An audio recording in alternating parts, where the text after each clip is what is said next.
Viva, Viva Voz, com Vera Magalhães.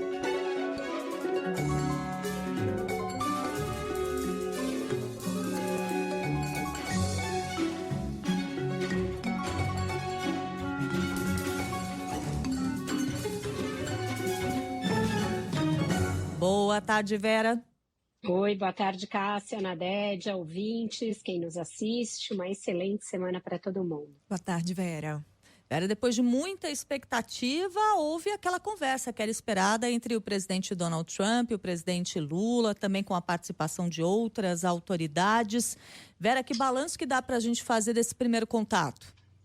Cássia, o que eu consegui até aqui não difere muito dos relatos oficiais e daqueles primeiros relatos feitos pelos participantes ali da conversa, de que foi uma conversa boa, em que eles reiteraram ali a impressão amistosa e simpática que tiveram no breve encontro entre os dois na Assembleia Geral da ONU, no fim de setembro, e que estão acertando a possibilidade de se encontrar pessoalmente, uma reunião que pode acontecer na Malásia até o fim do mês, porque os dois vão estar lá para um encontro entre vários países relativo ao Sudeste Asiático.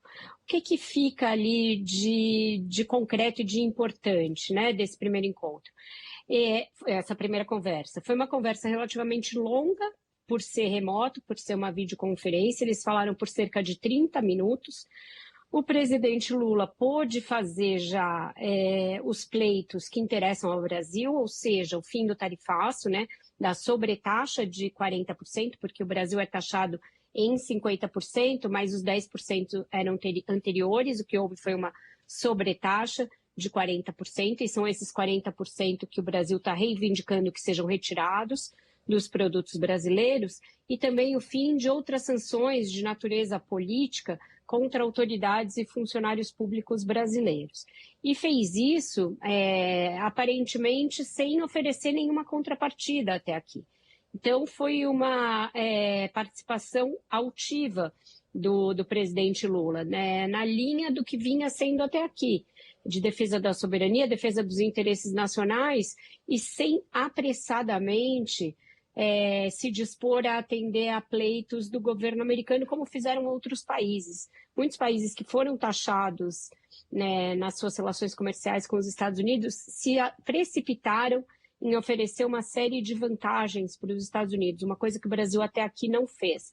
Poderá vir a fazer, tem instrumentos para fazer, existe um interesse norte-americano em terras raras, em minérios críticos, que o Brasil pode até colocar na mesa, mas o fará num segundo momento. Então, me parece uma abordagem inteligente e meticulosa do governo brasileiro, e que demonstra que houve uma preparação prévia para essa conversa. Aquilo que eu defendia, que a área técnica se debruçasse sobre o que era possível fazer e instrumentalizasse o presidente da República com essas informações, com esses dados, e principalmente com uma estratégia de como lidar com alguém muito imprevisível como Donald Trump.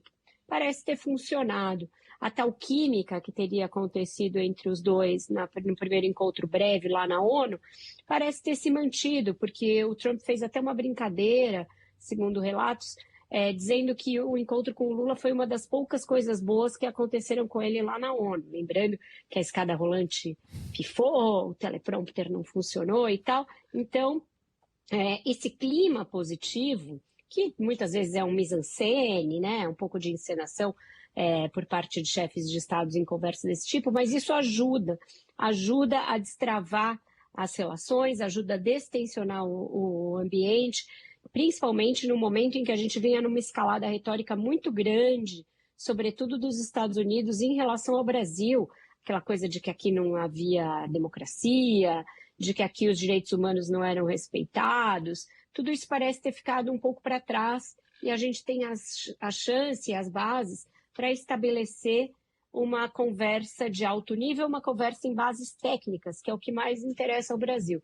Então, acho que esse é o principal efeito positivo dessa conversa, que foi uma surpresa aí para a abertura da semana. Ela veio sendo negociada no fim de semana e que deve levar a um encontro presencial entre os dois e, principalmente, a uma abertura de canal para que entrem os negociadores em cena. Então, deverão entrar o ministro Fernando Haddad, o vice-presidente Geraldo Alckmin, o chanceler Mauro Vieira, conversando com as suas contrapartes norte-americanas, para aí sim fazer o trabalho que interessa, o trabalho de formiguinha, de mostrar que o tarifaço não é bom, que ele não é justo e que ele prejudica, inclusive, empresas e consumidores norte-americanos.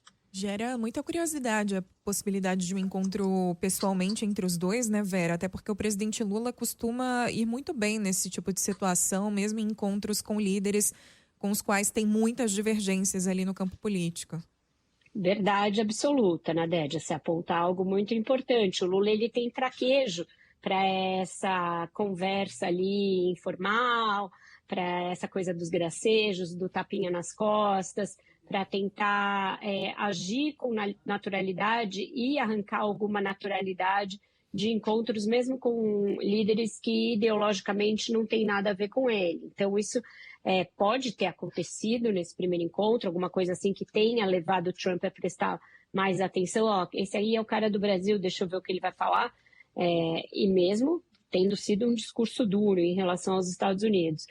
E também a gente parece que vai para essa negociação, e isso é importante, tanto da parte do Lula como da parte dos negociadores, sem tanto afogadilho e sem tanta sofreguidão. Por quê?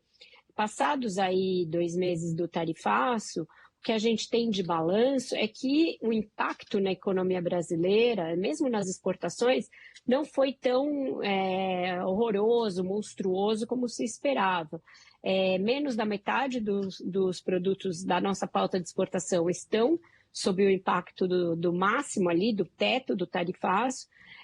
Outros estão sobretaxados, mas num nível menor. E tem quase 30% dos itens da nossa pauta de exportação que estão incólumes a qualquer tarifa. Esse é um dado da Câmara Americana de Comércio para o Brasil, a ANCHAM, estão numa reportagem de hoje do Globo, e isso mostra que o Brasil não precisa ir para essa conversa entregando os anéis, os dedos e tudo mais. Ele pode ir numa posição estratégica e que atenda aos nossos próprios interesses. Muito bom. Vera Magalhães, a gente vai continuar acompanhando o desdobramento destas negociações. Mais tarde a gente te ouve no ponto final e amanhã você está de volta aqui com a gente, combinado? Combinado, meninas. Um ótimo jornal para vocês. Até lá.